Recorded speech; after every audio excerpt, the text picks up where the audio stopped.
Merhaba değerli izleyiciler. Depreme ilişkin gözlemlerimize devam ediyoruz. İslahiye ilçesindeyiz. Depremin büyük ölçüde etkilediği ilçelerden biri olarak dikkat çekmişti İslahiye. Arkamda da gördüğünüz gibi yıkılan, enkaza dönüşen bir yapının önündeyiz. Gün boyunca ilçenin genelinde, köylerinde gözlemler yapacağız depreme ilişkin. 2 haftayı geride bıraktı. Ortaya çıkan tabloyu sizlere aktarmaya çalışacağız.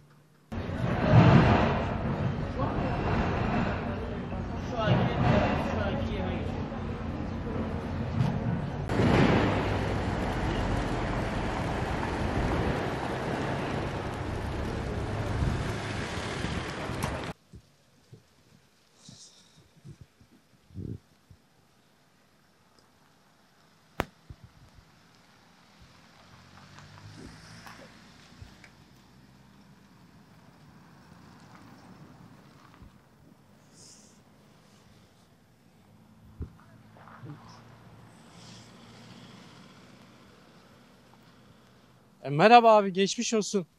Geçmiş olsun. Burada mı yaşıyordunuz? Yok bizim evimiz şuradaydı abi. Şuradaydı değil mi? Yıkıldı Ha eviniz. şu hocam gel kızım gel. Şu abime. Çok Gel konuş bir şey olmaz. Çok geçmiş olsun. Sağ ol abicim. Yaralınız var mı? Abi ya burada işte bu benim öğretmen de kızım. Orada 5. katta oturuyordu. Evet. Evi komple gitti. Kendini çıkarttık. Bütün malzemeleri gitti. Evet, yıkıldı. Evet Çok yıkıldı. geçmiş olsun. Sağ Şu an ol. Ne durumdasınız? Biz de Allah'a şükür işte iyiyiz. Biz de Osmaniye'de oturuyoruz. Evet. Buraya geldik işte. Kızın şeyine baktık. Evine darmadağın olmuş. Hiçbir şey kurtaramadık. Arabası vardı burada. Araba üstüne moloz düştü. Paramparça oldu araba. Yani 5 tane buradan adam çıktı. 5 kişi. Evet 5 tane burada cenaze çıktı. 5 cenaze. Peki Heh. kaç yapı burada yan yana böyle yıkıldı? Abi burada 5 tane şeydi. 5 katlıydı apartman. Evet. Bir şurada da vardı birkaç apartman. Burada da yıkıldı. Burada yıkıldı. Çok geçmiş olsun. Sağ ol. Şu an nerede yaşıyorsunuz? Çadırda mı? Şu an abi biz şeydeyiz Osmaniye'de. Osmaniye'de. Evet Osmaniye'den geldik. Siz deprem olduğunda burada mı yaşıyordunuz? Evet buradaydım. İçinden çıkarttık. Yani şeydeydim zaten kar tatiliydi ertesi gün. Ben öğretmenim. Nasıl diyeyim o sallanmaya başladı zaten ama hani sonrasında hatırladım. Yukarı kalkıp geri indi bina. Hani zaten dökülmeye başladı. Ben çıkmak hiç aklıma gelmedi. Abimi aradım. Abim bana dedi hani Hilal sakin ol. Gerekli eşyalarını al ve çık dedi.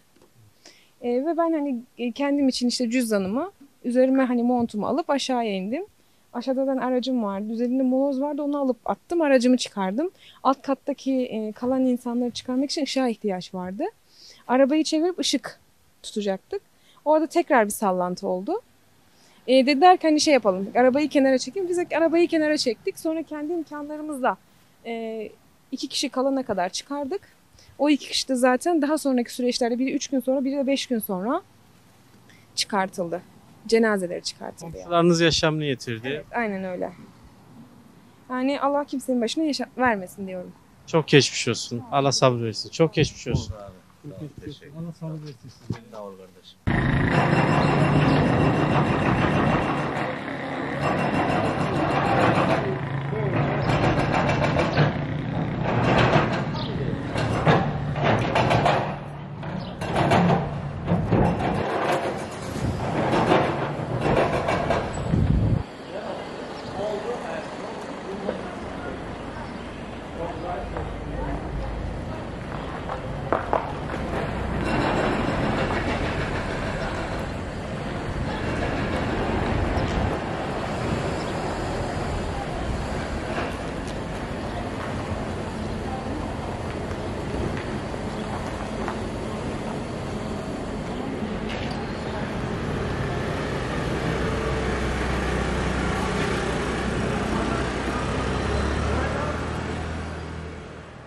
İlk 2 gün arama yardımları yani öyle kolay bir şey değil. İnsanlar şu betonu ne kadar kaldırabiliriz? Yapılacak bir şey Yani değil insan yani. gücüyle yapılacak bir şey değildi. İkinci günden sonra makineler geldikten sonra yardım etmeye çalıştık. Kendi çabamızla yapıyoruz ama en fazla yani yaşayanların altını eştik.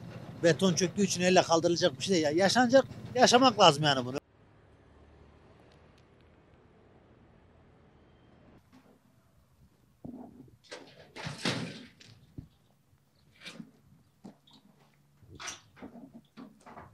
Abi selamünaleyküm. Geçmiş olsun. Nasılsınız abi? Allah sabır versin abi. Ev size mi ait? Yapacak bir şey yok abi. Burada mıydınız siz de? Yok ben işteydim, ben gece bekçiliği yapıyordum, organizasyonedeydim. Evet. Benim oğlan aradı dedi, işte nenem bir göçük altında kaldı dedi. Kardeşim bir işte kolon ayağına düşürdü, işte geldim ben çıkardım burada. Evet. Annem de bir küçük oğlanın yanında yatıyordu. O da duvarların arasına kaldı, o da tuttu onu çıkardı. Çok şükür ölümümüz yok ama yaralımız var yani. Yaralı. Evet. Buna şükür yani. Şu an nerede? Çadırda mı yaşıyorsunuz? Şu karşı tarafta yaşıyor abi siz. Ne durumda sizi ihtiyaç? İdare ediyor şimdilik. Yardımlarla falan idare ediyor şu an yani. Bundan sonra ne diyeyim yani, Allah daha beterinden saklasın. İhtiyacınız Ha. falan var mı? Yok şu an yok yani, yalan yok. Karnımız doyuyor. Belediye ekmek veriyor, erzak dağıtıyorlar, al yok şu an. Peki Evet. enkaz toplanacak mı bir şey? Vallahi işte buraya ne zaman gel Allah bilir yani, şehir içi bitmeye kadar buraya gelmezler yani enkazı kaldırmak için. Görüyorsun durum bu işte abi. Tek başınasınız burada bu enkazla uğraşıyorsunuz. Şu an benden küçük olan uğraşıyoruz. Yapacak bir şey yok abi. Yaralıların durumu nasıl? Vallahi kardeşim 3. ameliyatı yaptılar işte. Deri meri kalmadı. Şundan deri alır ayağın üzerine eklediler işte. Dün taburcu ettiler. Şu an işte Antep'te onlar, annem eksi. Kardeşlerimin yanında kalıyor. Ben de çocuklarım burada kalıyor işte şu an. Mahallenin durumu nasıl? Yani mahallede öyle falan. Ölü vallahi şu aşağılarda oldu. Şurada bir tane Suriyeli çocuk vardı, sakat, o öldüydü. Bizim mahallede. Birkaç tanesi de kalp krizinden öldü. Korkudan mı artık neyse olduysa. Büyük ihtimalle korkudan ölmüşler yani. Deprem olduğunda o ilk günlerde işte buraya gelip yardım enkaz noktasında arama kurtarma çalışması. Vallahi affet buraya gelmedik ya, işte şehir içine gitti. Kardeşimiz kendi imkanlarımızla çıkardık. Yani şu komşunun dükkanını patlattık. Orada spiral aldık. Kırıcı aldık. Karşı tarafta bizim olan çarşı yerde lastikçide bir tane jeneratör vardı. Onun imkanlarıyla çıkardık yani kardeşimizi. Çok şükür yani, çok şükür nefes alıyor yani. O da bize yeterli yani.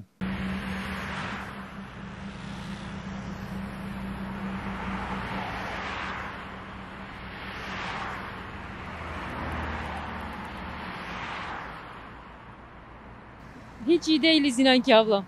Çok kötü şeyler yaşadık. Yani Rabbim yaşattı ama çok kötü şimdi. Hiç iyi değiliz inan ki. Çadırdayız. Çocuklarım her biri bir yerde. Evimiz yıkılacak. Yani hiç iyi değiliz inan ki. Ne kadar iyiyim desem de iyi olamıyorum yani. Yapamıyorum. Çok ağır şeyler yaşıyoruz inan ki. Çok zor şartlardayız. Yıkanamıyoruz. Çamaşır yıkayamıyorum. Yapamıyorum yani. Çok zor. Çok zorlanıyorum yani yapamıyorum. Ve evim yıkılacak. Her şeyden önemlisi yazıda kaldık, çölde kaldık. Önemli olan da bu zaten.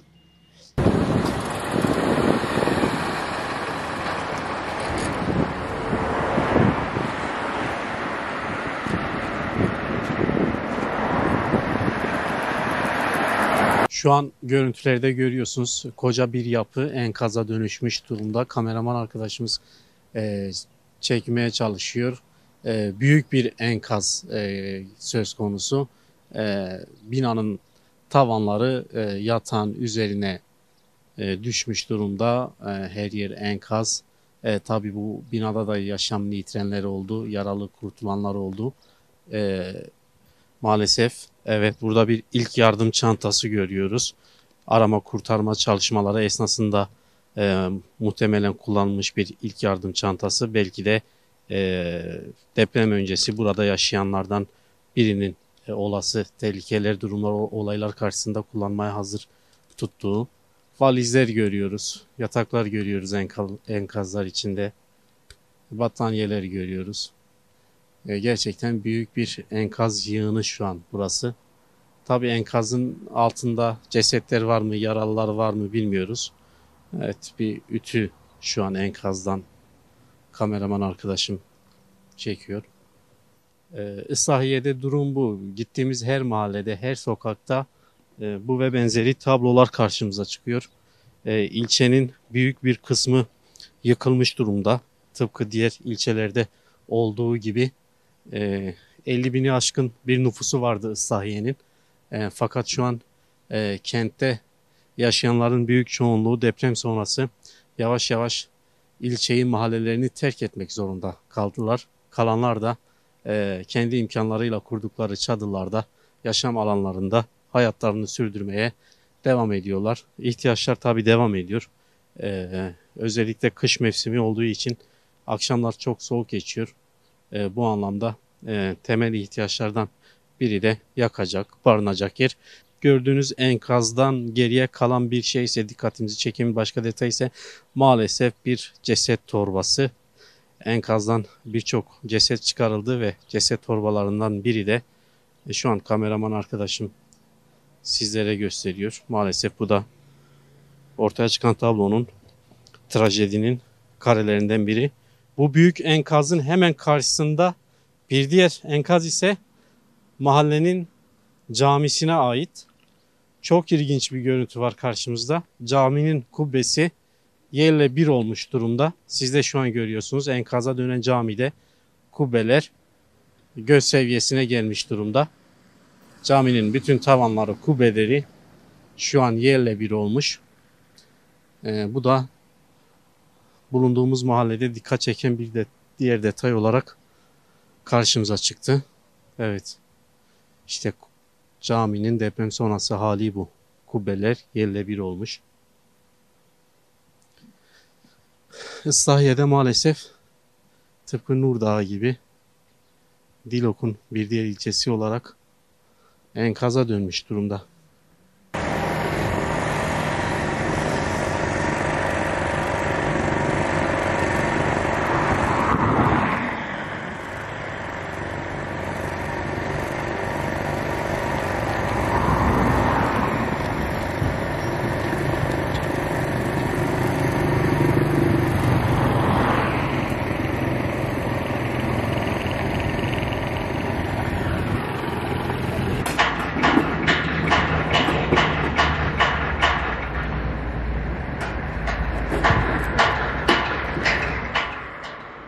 Denecek laf yok.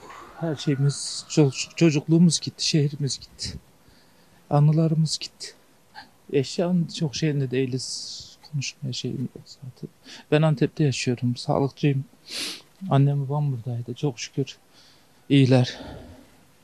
Akrabalarımız, eşimiz, dostumuz, çocukluğumuz, arkadaşlarımız, çok kişiyi kaybettik. Allah'ın herkes ne diyeyim sabırlar versin. Mahalleyi boşaltıyorsunuz şu an. Şu an öyle aynen. Çok bir şey almayacağız zaten. Sadece kız kardeşim yeni evlenecekti. Çeyizini taşıyoruz. Öyle taşıyoruz. Normalde biz davulla zurnayla taşır.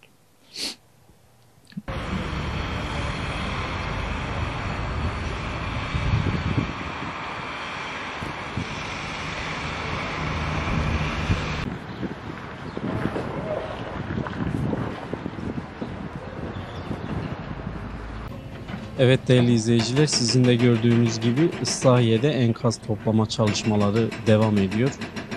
Enkaz toplama çalışmaları kararı tartışılan bir karardı. Çünkü hala enkaz altında cenazelerin, insanların olduğu bilgisi geliyordu birçok yerden. Fakat buna rağmen alınan bir kararla depremin hemen hemen birinci haftasından sonra enkaz toplama çalışmaları birçok yerde başladı. Islahiye'de de bu durum söz konusu. Gördüğünüz gibi şu an deprem sonrası yıkılan bir binanın enkazı toplanıyor. Enkaz çalışmaları neredeyse sonlanmak üzere. Batman Belediyesi tarafından yürütülen bir enkaz çalışması. Şu an gördüğümüz bu. Bildiğiniz gibi Batman Belediyesi'ne de kayyum atanmıştı. Islahiye'nin genelinde girdiğimiz sokaklardan, mahallelerde hem enkazlarla hem de enkaz toplama çalışmalarıyla karşılaşıyoruz. Diğer ilçeler için de bu geçerli diyebiliriz. Az önce de belirttiğimiz gibi tartışılan konulardan biriydi bu.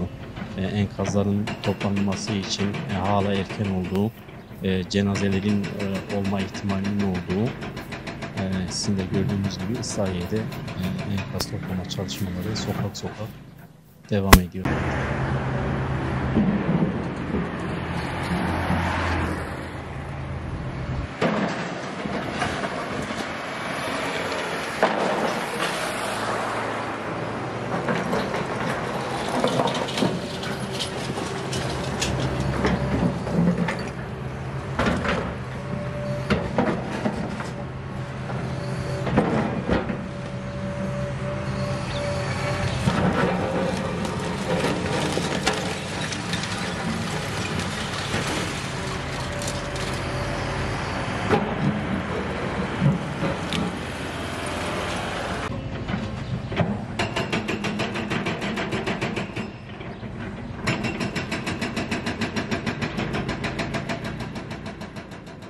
Evet değerli izleyiciler, depremin büyük ölçüde etkilediği ilçelerden biri olan Islahiye'deydik gün boyu.